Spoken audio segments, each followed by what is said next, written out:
नमस्कार दोस्तों, आज हम जानेंगे कि पंचतत्व क्या है और पंच तत्वों के माध्यम से शारीरिक, मानसिक और आध्यात्मिक लाभ कैसे प्राप्त कर सकते हैं।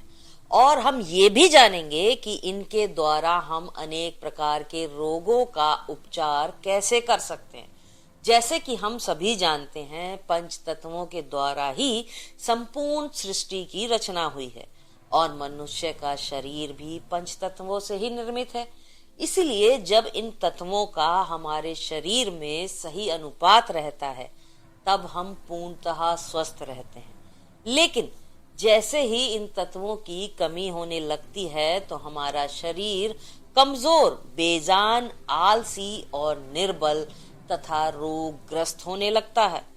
इसलिए अपने स्वास्थ्य को बनाए रखने के लिए ये आवश्यक है कि तत्वों को उचित मात्रा में शरीर में बनाए रखने का निरंतर प्रयास करते रहें और जो भी कमी है उसे पूरा करते रहें, क्योंकि पंच तत्वों के माध्यम से रोग निवारण का कार्य बहुत प्राचीन काल से होता आया है।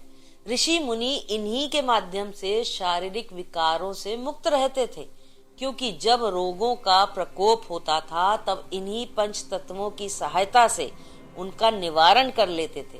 इसलिए हमने कुछ ऐसे अभ्यास बताए हैं जिन्हें करते रहने से शरीर में तत्वों की जो कमी हो गई है उसकी पूर्ति होने लगती है और मनुष्य अपने स्वास्थ्य को अच्छा बनाए रखते हुए दीर्घायु जीवन प्राप्त कर सकता है।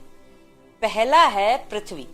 पृथ्वी तत्व। जब योग के संदर्भ में पृथ्वी शब्द का प्रयोग करते हैं तो हम केवल उस ग्रह की बात नहीं कर रहे होते जिस पर हम निवास करते हैं, बल्कि उसके सबसे मूल तत्व यानी मिट्टी की बात कर रहे होते हैं, जिससे हमारा भौतिक शरीर बना है और पृथ्वी की प्रत्येक वस्तु निर्मित हुई है।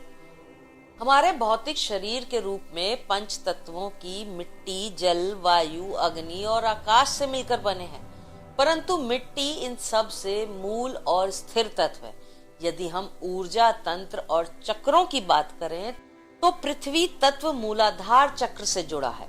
अतः पृथ्वी तत्व हमारे भीतर भौतिक, मानसिक, भावनात्मक और आध्यात्मिक कल्याण के लिए कार्य करता है। यदि पृथ्वी तत्व आपके साथ सहयोग ना करे तो आप कुछ भी नहीं कर सकते।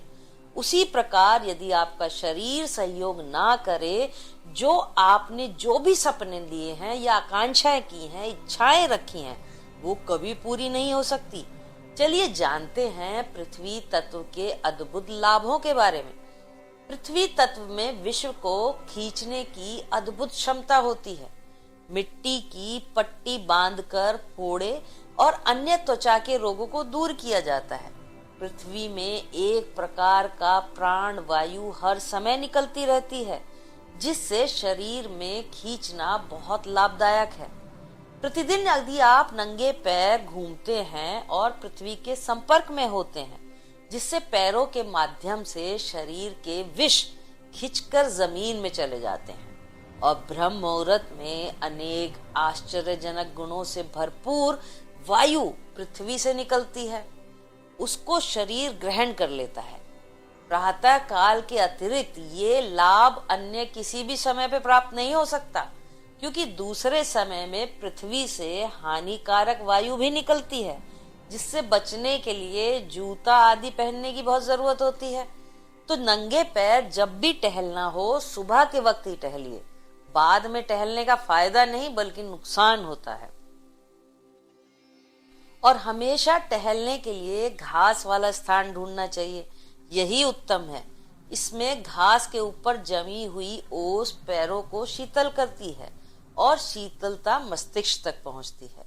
इसलिए किसी बगीचे, पार्क, मैदान या अन्य किसी ऐसी साफ जगह पर आपको रोजाना नंगे पैर कम से कम आधा घंटे अवश्य टहलना चाहिए। साथ ही ये भावना करते हुए चलना चाहिए कि मैं पृथ्वी की जीवन शक्ति को अपने पैरों द्वारा खींचकर अपना शरीर भर रहा हूँ और पृथ्वी मेरे शरीर के विष को खींचकर मुझे निर्मल बना रही है। ये भावना जितनी प्रबल होगी उतना ही लाभ अधिक होगा। और इसके अतिरिक्त सप्ताह में 1 या 2 बार स्नान के समय स्वच्छ और भूरी मिट्टी को अपने शरीर पर साबुन की तरह मलना चाहिए। कुछ समय तक उस मिट्टी को शरीर पर लगा रहने दे और बाद में स्वच्छ जल से स्नान करके मिट्टी को पूरी तरह धो देना चाहिए। इस मिट्टी के स्नान से शरीर के भीतरी और बाहरी विष खिंच जाते हैं और त्वचा कोमल और चमकदार बन जाती है। प्राचीन काल में ऋषि मुनि जमीन खोदकर गुफा बनाते थे और उसमें ही निवास करते थे। इससे उनके स्वास्थ्य पर बहुत अच्छा प्रभाव पड़ता था। मिट्टी उनके शरीर के दूषित तत्वों को खींच लेती थी और भूमि से निकलने वाली वाष्प द्वारा शरीर का पोषण भी होता रहता था।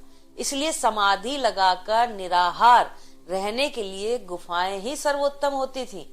अन्य स्थानों में इतनी सरलता और सफलता नहीं मिलती, बल्कि बालक जो प्रकृति के सबसे निकट है, पृथ्वी के महत्व को समझते हैं, वे भूमि पर खेलना, भूमि पर लेटना, गद्दे तकियों की अपेक्षा अधिक पसंद करते हैं।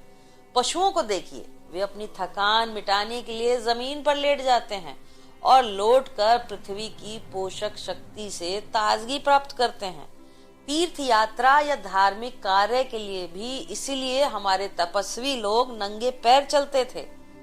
भूमि पर जब हम सोते हैं तो इन परंपराओं का उद्देश्य धार्मिक साधकों के नाम पर पृथ्वी की पोषण शक्ति द्वारा साधक को लाभ होता था। दूसरा है जल तत्व।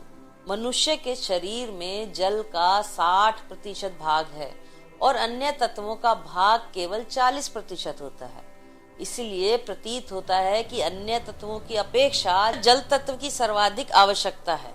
इससे कम हो जाने से शरीर सूखने लगता है, नाड़ियों में जकड़न होने लगती है, हड्डियां उभर आती हैं, रक्त गाढ़ा हो जाता है और प्यास, सूखापन आदि के अनेक उपद्रव होने लगते हैं।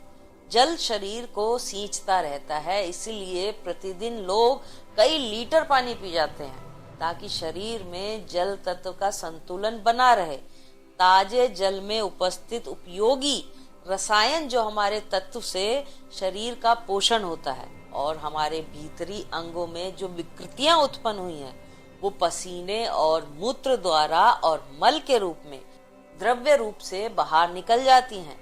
जैसे वर्षा में पौधे प्रफुल्लित और चैतन्य होते हैं और पानी के अभाव में सूखने लगते हैं, वैसी ही स्थिति हमारे शरीर की होती है। पर्याप्त मात्रा में उचित विधि से यदि प्रत्येक अंग को जल प्राप्त होता है तो शरीर की मजबूती और स्वास्थ्य ठीक प्रकार से बना रहता है। जब भी आपको जल पीने की आवश्यकता हो तो दूध की तरह घूट घूट कर ही पीना चाहिए, चाहे कितनी भी प्यास लगी हो। एकदम एक सांस में पानी कभी नहीं पिए। प्रत्येक घूंट के साथ ये भावना जाते समय रहनी चाहिए कि अमृत समान जल में जो मधुरता और शक्ति है उसे मैं अपने अंदर खींच रहा हूँ। इस भावना के साथ पिया हुआ पानी दूध के समान गुणकारी हो जाता है। जल द्वारा रोगों के निवारण भी बहुत महत्वपूर्ण भूमिका होती है। जैसे स्नान को ही ले लीजिए, वो स्वास्थ्य को ठीक करने में भरपूर सहायता करता है। जैसे मुरझाई हुई चीजें जल द्वारा हरी हो जाती हैं, उसी प्रकार शरीर को स्नान द्वारा सजीव रखा जाता है। मैल साफ करना ही स्नान का उद्देश्य नहीं, बल्कि जल से मिली हुई विद्युत शक्ति, ऑक्सीजन, नाइट्रोजन आदि अमूल्य तत्वों द्वारा शरीर को सींचना भी है। इसलिए ताजे और स्वच्छ जल से स्नान करना कभी नहीं भूलना चाहिए।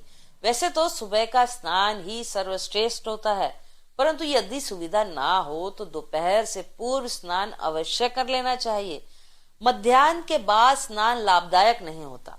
गर्मी के दिनों में संध्या को भी स्नान किया जा सकता है। तीसरा है अग्नि तत्व। जीवन को बढ़ाने और विकसित करने का कार्य अग्नि तत्व का है, जिसे हम गर्मी कहते हैं। गर्मी ना हो तो कोई भी वनस्पति और जीव विकसित नहीं हो सकते। अर्थात आप जीवित हैं या नहीं, इसका बड़ा संकेत इससे मिलता है कि आपके भीतर अग्नि कार्य कर रही है या नहीं। अर्थात आपका शरीर गर्म है या फिर ठंडा पड़ गया है। इस धरती पर जीवन पूर्णतः सूर्य से ऊर्जा पाकर संचालित होता है। इसलिए अग्नि के प्रतीक सूर्य की उपासना को हमारे यहाँ धार्मिक महत्व मिला हुआ है। उससे कई बड़े वैज्ञानिक महत्व छिपे हुए हैं, जैसे सूर्य को जल चढ़ाना, नदी या तालाब में किसी जलाशय में खड़े होकर सूर्य का जप करना। ये क्रियाएं धार्मिक होते हुए भी स्वास्थ्य के लिए बहुत उपयोगी होती हैं। स्नान करके गीले शरीर से ही प्रातःकालीन सूर्य के दर्शन करने चाहिए और जल देना चाहिए। सूर्य दर्शन के बाद नेत्र बंद करके उसका ध्यान करना चाहिए। मन ही मन ये भावना दोहरानी चाहिए, भगवान सूर्य नारायण का तेज मेरे शरीर में प्रवेश करके नस नस को दीप्तिमान, तेजस्वी और प्रफुल्लित कर रहे हैं तथा मेरे अंग प्रत्यंग में स्फूर्ति उत्पन्न हो रही है। स्नान के बाद इस क्रिया को नित्य करना चाहिए। यदि हो सके तो रविवार को व्रत भी रखना चाहिए। यदि व्रत पूरा ना हो सके तो एक समय बिना नमक का भोजन करने से भी सूर्य का व्रत माना जा सकता है। इससे भी मनोवैज्ञानिक सिद्धांतों के अनुसार मनुष्य के तेज में वृद्धि होती है और नेत्र रोग, रक्त विकार और त्वचा रोग विशेष रूप से दूर हो जाते हैं। इसके अतिरिक्त अग्नि तत्व को योग जीवन में अत्यंत महत्वपूर्ण माना गया है। जिन 5 तत्वों से हमारा शरीर निर्मित है, उनमें से अग्नि तत्व सबसे कम मात्रा में उपस्थित है और सबसे कम होने के बावजूद यह हमारे जीवन में अनेक चीजें निर्धारित करता है। अब आप समझ चुके होंगे कि अग्नि तत्व कितना महत्वपूर्ण और उपयोगी है। तो चलिए अब शेष तत्वों की बात जान लें। चौथा तत्व है वायु तत्व। समस्त प्राकृतिक तत्वों में वायु सबसे सूक्ष्म है, अर्थात पृथ्वी, जल, अग्नि की अपेक्षा वायु की सूक्ष्मता अधिक है, इसलिए उसका गुण और प्रभाव भी अधिक है। अन्न और जल के बिना कुछ समय मनुष्य जीवित रह सकता है, परंतु वायु के बिना एक क्षण भी जीवित नहीं रह सकता। शरीर में अन्य तत्वों के विकार उतने खतरनाक नहीं होते जितने वायु के विकार खतरनाक होते हैं। जिस प्रकार वायु विकृत होती है, अंग तीव्र पीड़ा का अनुभव करेगा और अपनी सारी शक्ति खो बैठेगा। वायु प्राण है, इसलिए प्राण वायु पर जीवन की निर्भरता मानी जाती है। इसलिए सांस रुक जाए या पेट फूल जाए तो मृत्यु में कुछ देर भी नहीं लगती। लोग वायु सेवन के लिए महत्वपूर्ण काम छोड़कर समय निकालते हैं। जहाँ की हवा दूषित हो जाती है, वहाँ नाना प्रकार की बीमारियां और महामारियां फैल जाती हैं। यदि व्यवस्थित तरीके से वायु साधना करें तो उससे कितना लाभ होता है। निसंदेह वायु से स्वास्थ्य के अत्यंत घनिष्ठ संबंध और वायु के प्रयोग द्वारा अपने बिगड़े हुए स्वास्थ्य को ठीक कर सकते हैं। प्राणायाम द्वारा समस्त आकाश में से अत्यंत बहुमूल्य पोषक तत्वों को खींचकर शरीर को पुष्ट बनाया जा सकता है। इसके लिए सबसे पहले स्नान करने के पश्चात किसी एकांत स्थान में बैठ जाएं। समतल भूमि पर आसन बिछाकर पद्मासन में बैठें और मेरुदंड को बिल्कुल सीधा रखें और नेत्रों को अर्ध खुला रखें। अब धीरे धीरे नाक द्वारा सांस खींचना प्रारंभ करें और दृढ़ इच्छा शक्ति के साथ भावना करें कि विश्वव्यापी महान प्राण भंडार में से मैं स्वास्थ्य वर्धक प्राण तत्व सांसों के साथ खींच रहा हूँ और वो मेरे प्राण मेरे रक्त प्रवाह और मेरी समस्त नाड़ी तंत्र में प्रभावित होता हुआ नाभि चक्र में एकत्रित हो रहा है। इस भावना को ध्यान द्वारा चित्तवत के रूप में देखने का प्रयास करें। जब फेफड़ों को वायु से अच्छी तरह भर लें तो 10 सेकंड तक वायु को भीतर रोकें और रोकते समय ऐसा ध्यान करें कि प्राण तत्व मेरे अंग प्रत्यंग में व्याप्त हो रहा है। अब वायु को नासिका द्वारा ही धीरे धीरे बाहर निकालें और निकालते समय ऐसा अनुभव करें कि शरीर के सारे दोष और विष वायु के साथ साथ बाहर निकल रहे हैं। इस अभ्यास को 10 प्राणायाम करने चाहिए, फिर धीरे धीरे बढ़ाकर सुविधा अनुसार आधे घंटे तक आपको प्राणायाम करना चाहिए। 5वां तत्व है आकाश तत्व। 5वां तत्व कहना उचित नहीं क्योंकि ये सबसे महत्वपूर्ण तत्व है, बाकी 4 तो बस उसी के आधार पर हैं। आकाश में एक विशेष प्रकार की बुद्धि होती है। ये आकाशीय बुद्धि आपके साथ कैसा व्यवहार करती है या आपके हित में कार्य करती है या आपके विरोध में, इससे निर्धारित होता है कि आपका जीवन कैसा होगा। आप एक सौभाग्यशाली प्राणी हैं या अपने शेष जीवन संघर्ष करते हुए बिताएंगे, ये आपकी योग्यता पर निर्भर करता है कि जानते या अनजाने में आप इस व्यापक बुद्धि में कितना सहयोग ले पाते हैं।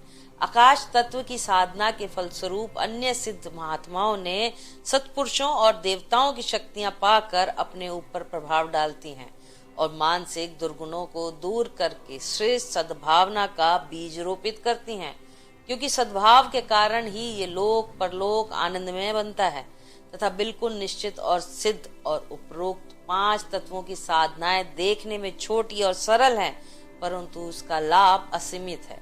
अतः आपसे नित्य प्रतिदिन नियमित रूप से इसका अभ्यास करके शारीरिक और मानसिक आध्यात्मों का लाभ ले सकते हैं। धन्यवाद। अगर आपने चैनल को सब्सक्राइब नहीं किया है तो कर लीजिए।